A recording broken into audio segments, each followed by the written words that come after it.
Assalamualaikum dan salam sejahtera. Kumpulan kami dari kumpulan 4 akan membentangkan mengenai falsafah di sebalik tekanan hidup ibu muda yang terdiri daripada 5 orang, iaitu saya, Nur Anis binti Zamri, Aisyah Atira, Sakinah, Juhaidah dan Zuriana.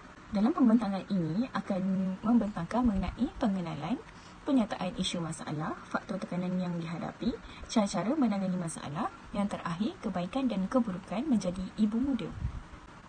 Falsafah berasal dari perkataan Greek iaitu Philo dan Sophia yang menggabung menjadi Philosophia. Falsafah merangkumi satu konsep di mana memberi panduan kepada manusia atau lebih dikenali sebagai maksud mencintai kebijaksanaan dan cara pemikiran manusia, pengetahuan yang diketahui oleh seseorang dan bagaimana seseorang berfikir secara kreatif atau kritikal. Falsafah di sebalik tekanan hidup ibu muda lebih cenderung kepada pasangan yang mengalami kekurangan dalam ilmu pengetahuan keluarga, pendidikan di dalam rumah tangga. Pasangan ini atau ibu muda lebih mengalami masalah yang mereka sendiri tidak dapat kawal, iaitu dari segi kepenatan fizikal, emosi sebelum berkahwin atas sebab faktor keluarga, ekonomi, seterusnya semasa mengandung dan selepas memperolehi cahaya mata. Penyataan isu masalah mengambil cakna berkaitan isu ini kerana terdapat begitu ramai orang sudah mula mengambil tugas sebagai ibu muda dan ibu muda dipandang remeh. Terdapat banyak lagi tugas untuk menjadi ibu muda daripada yang kelihatan. Ibu muda di mana-mana dipandang remeh dan boleh dikatakan dibuli kerana mempunyai anak yang masih kecil. Untuk pengetahuan, jika wanita berumur di bawah 20 tahun dengan anak, anda dianggap sebagai ibu muda. Kenapa isu ini perlu diambil cakna oleh semua pihak? Yang pertama, masyarakat perlu mengambil berat tentang keibuan muda kerana kadang-kadang sukar untuk membesarkan anak secara berseorangan. Yang kedua, isu sosial ialah tiada siapa yang tahu perjuangan ibu muda mempunyai anak yang masih kecil. Yang ketiga, bagaimana ini akan memberi kesan kepada masyarakat ialah apabila ibu muda mempunyai anak tanpa dirancang, ibu tidak akan mendapat pendidikan yang mereka perlukan.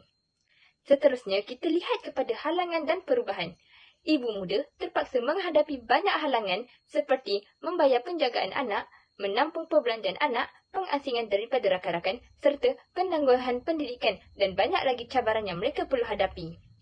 Seterusnya, faktor yang menyebabkan tekanan kepada ibu muda, faktor sosial yang mempengaruhi gangguan kemurungan dalam kalangan ibu ataupun wanita berkait rapat tentang tekanan terhadap peristiwa yang menyebabkan mereka trauma. Contohnya menjadi masa penderaan secara fizikal ataupun mental yang menyebabkan mereka berasa takut dan teringat tentang peristiwa lepas menjadikan mereka lebih tertekan. Seterusnya, pengurusan masa. Bagi seorang ibu, erti rehat sangatlah singkat untuk mereka mengambil masa menguruskan diri sendiri. Seorang ibu yang berkejaya terpaksa menyusun jadual dari segi kejaya untuk menguruskan anak. Seterusnya ialah kurang sokongan daripada suami dan keluarga. Ramai ibu memilih untuk mendiamkan diri dan menamatkan cita-cita mereka dalam kerjaya.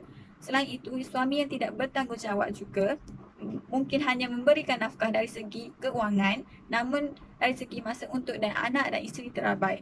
Mereka menganggap tanggungjawab rumah tangga adalah perkara yang remeh. Yang terakhir, masalah keuangan. Terdapat banyak usaha dalam menolong mereka seperti bantuan keluarga dan anak, tetapi ianya masih tidak mencukupi. Selain itu juga, suami yang bermasalah menjadi salah satu punca. Suami yang tidak menunaikan nafkah untuk keluarga. Mereka hanya mengharapkan insan daripada isteri untuk menanggung beban keluarga yang menambahkan lagi tekanan kepada para ibu. Seterusnya ialah cara-cara mengatasi masalah yang telah dinyatakan sebentar tadi. Yang pertama, mendalami ilmu perkahwinan. Ilmu perkahwinan merupakan satu bentuk bekalan maklumat yang direka untuk membantu individu dan pasangan untuk mencapai kejayaan dan kebahagiaan dalam sesebuah perkahwinan. Pakar berpendapat bahawa menerusi pendidikan perkahwinan ia dapat mencegah daripada berlakunya masalah psikologi keluarga seperti penderaan, mental dan fizikal dan pengabaian zahir dan batin. Seterusnya ialah pengurusan keuangan. Pengurusan keuangan merupakan sesuatu yang amat penting dan menjadi tunjang utama sesebuah perkahwinan maupun rumah tangga. Hal ini amatlah penting kerana sekiranya sesebuah institusi keluarga mempunyai pengurusan keuangan yang lemah, akan menyebabkan berlakunya konflik, pengabaian dalam keluarga serta mengundang perbalahan antara pasangan. Oleh itu, setiap individu, pasangan dan keluarga perlu mempersiapkan diri dengan ilmu dan kemahiran pengurusan keuangan agar dapat memenuhi keperluan perbelanjaan semasa dan masa hadapan serta mencapai kestabilan keuangan keluarga. Cara yang seterusnya adalah dengan menguruskan beban kerja sebaik mungkin. Ibu muda perlu pandai membahagikan masa antara kerjaya dengan rumah tangga. Contohnya, kerja di pejabat perlu disiapkan segera sebelum pulang ke rumah kerana komitmen di rumah perlu ditumpukan terhadap anak dan suami. Hal ini agar kehidupan mereka lebih teratur dan tidak tertekan. Komunikasi yang baik juga perlu dipraktikkan dalam kehidupan agar pasangan akan lebih memahami apa yang ditanggung oleh seorang ibu muda.